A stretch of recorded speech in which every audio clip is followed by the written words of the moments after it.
जय हिंद दोस्तों। आप देख रहे हैं टीचर्स स्टूडेंट हेल्पर। दोस्तों आज के इस वीडियो में हम आपके लिए लेके आए हैं एट ग्रेड वर्कबुक प्रश्नोत्तर पुस्तिका कक्षा 8वीं विषय समाज विज्ञान, जिसके अंतर्गत आज हम आपको इसके क्वेश्चन आंसर बताने वाले हैं। जिसके अंतर्गत हमने लिया है अध्याय 3 ग्रामीण क्षेत्र प्रशासन, और यह जो पुस्तक है हमारा अतीत से लिया गया है। तो चलिए देखते हैं ग्रामीण क्षेत्र पर शासन से संबंधित जो क्वेश्चन आंसर हैं उसमें हम देखते हैं। सबसे पहला जो क्वेश्चन है वह बताया गया है, बंगाल में कंपनी द्वारा खरीदी जाने वाली वस्तुओं का मूल्य दोगुना क्यों हो गया था। तो इसका उत्तर आप देख सकते हैं हमारा अतीत पुस्तक से, पाठ्य पुस्तक के पृष्ठ क्रमांक से आप ढूंढ सकते हैं। तो चलिए हम आपको इसका आंसर पूरा बताते हैं। इसका आंसर आप लिखेंगे, बंगाल में कंपनी द्वारा ज़्यादा से ज़्यादा राज्य हासिल करें और कम से कम कीमत पर बढ़िया सूती और रेशमी कपड़ा खरीदें। इसी कारण 5 साल के भीतर बंगाल में कंपनी द्वारा खरीदी जाने वाली चीज़ों का कुल मूल्य दोगुना हो गया था। इस प्रकार से यह प्रश्न कंप्लीट होता है। इसके बाद फिर अब आता है हमारा प्रश्न क्रमांक 2। इसमें बताया गया है, कंपनी द्वारा 1793 में स्थायी बंदोबस्त क्यों लागू किया गया था। तो इसका उत्तर आप देख सकते हैं हमारा अतीत पाठ्य पुस्तक के पृष्ठ क्रमांक 28 में से, कंपनी द्वारा 1793 में स्थायी बंदोबस्त लागू किया गया था क्योंकि इस बंदोबस्त की शर्तों के हिसाब से राजाओं और तालुकदारों को जमींदारों के रूप में मान्यता दी गई। उन्हें किसानों से लगान वसूलने और कंपनी को राजस्व चुकाने का जिम्मा सौंपा गया था। इस प्रकार से प्रश्न दूसरा कंप्लीट होता है। अब आता है प्रश्न क्रमांक 3, बंगाल अर्थव्यवस्था के गहरे संकट में आने से किसानों पर क्या प्रभाव पड़ा। इसका उत्तर आप दे सकते हैं पृष्ठ क्रमांक 27 में। उत्तर है, बंगाल अर्थव्यवस्था के गहरे संकट में आने से कारीगर गांव छोड़कर भाग रहे थे क्योंकि उन्हें बहुत कम कीमत पर अपनी चीज़ें कंपनी को जबरन बेचनी पड़ती थी। किसान अपना लगान नहीं चुका पा रहे थे, कारीगरों का उत्पादन गिर रहा था। इस प्रकार से प्रश्न क्रमांक 3 कंप्लीट होता है। फिर आता है प्रश्न क्रमांक 4, अंग्रेज भारतीय किसानों को विभिन्न भागों में किस प्रकार की फसलें उगाने को मजबूर कर रहे थे और क्यों।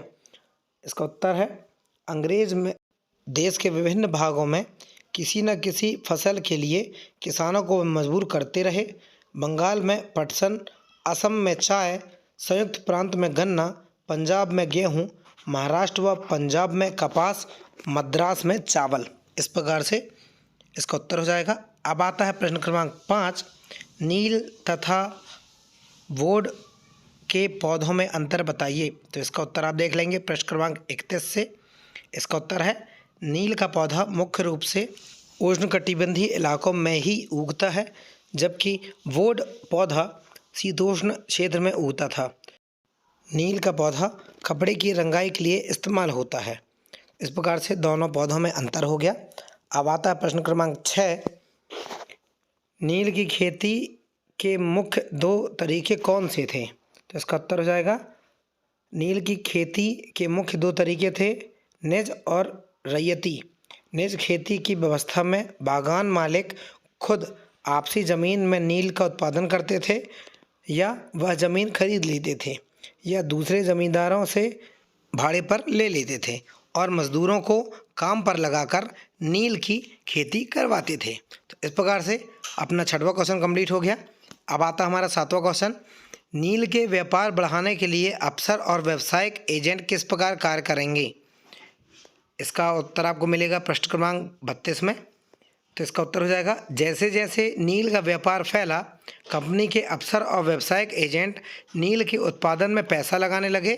समय बीतने के साथ कंपनी के बहुत सारे अधिकारियों ने नील के अपने कारोबार पर ध्यान देने के लिए अपनी नौकरियां छोड़ दी। इस प्रकार से 7वां क्वेश्चन कंप्लीट होता है। अब आता है 8वां क्वेश्चन। 8वें क्वेश्चन में किसानों को नील की खेती करने के लिए मुख्य समस्याएं क्या आ रही थीं। तो इसका उत्तर आपको मिलेगा 35 नंबर पृष्ठ पर। उत्तर देखेंगे, नील के किसानों को ये भी लग रहा था कि अंग्रेजी सरकार भी संघर्ष में उनका साथ देगी। 1857 की बगावत के बाद ब्रिटिश सरकार एक और व्यापक विद्रोह के खतरे से डरी हुई थी। जब नील की खेती वाले जिलों में एक और बगावत की खबर फैली तो लेफ्टिनेंट गवर्नर ने 1859 की सर्दियों में इलाके का दौरा किया।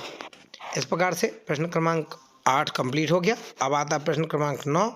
बंगाल के रैयतों ने नील विद्रोह कब और कैसे किया? तो इसका उत्तर हो जाएगा मार्च 1859 में बंगाल के हजारों रैयतों ने नील की खेती से इनकार कर दिया। जैसे जैसे विद्रोह फैला, रैयतों ने बगावत के लिए लगान चुकाने से भी इनकार कर दिया और तलवार, भाले और बर्तन लेकर नील की फैक्ट्रियों पर हमला करने लगे। औरतें अपने बर्तन लेकर लड़ाई में कूद पड़ी। इस प्रकार से प्रश्न क्रमांक 9 कंप्लीट होता है। इसके बाद फिर आता है प्रश्न क्रमांक 10। महात्मा गांधी के चंपारण आंदोलन की शुरुआत किस बात को लेकर हुई थी? इसका उत्तर आपको मिलेगा प्रश्न क्रमांक 36 में। तो इसका उत्तर है, जब महात्मा गांधी दक्षिण अफ्रीका से लौटे तो बिहार के एक किसान ने उन्हें चंपारण आकर नील किसानों की दुर्दशा को देखने का न्योता दिया। 1917 में महात्मा गांधी का यह दौरा नील बागान मालिकों के खिलाफ चंपारण आंदोलन की शुरुआत थी। इस प्रकार से प्रश्न क्रमांक हमारे 10 कंप्लीट होते हैं। अब आपको यदि इसके आगे की और भी वीडियो चाहिए तो आप हमारे चैनल को सब्सक्राइब करें, वीडियो को लाइक करें और इसी प्रकार के हम आपके लिए 3D वीडियो भी बनाते हैं। तो आपको यदि 3D वीडियोस देखने हैं तो आप हमारे जो चैनल की प्लेलिस्ट है उसमें जाकर आप देख सकते हैं। उम्मीद करता हूँ आपको वीडियो पसंद आया होगा। यदि वीडियो पसंद आया हो तो वीडियो को लाइक करें, चैनल को सब्सक्राइब करें। आज के लिए इतना ही।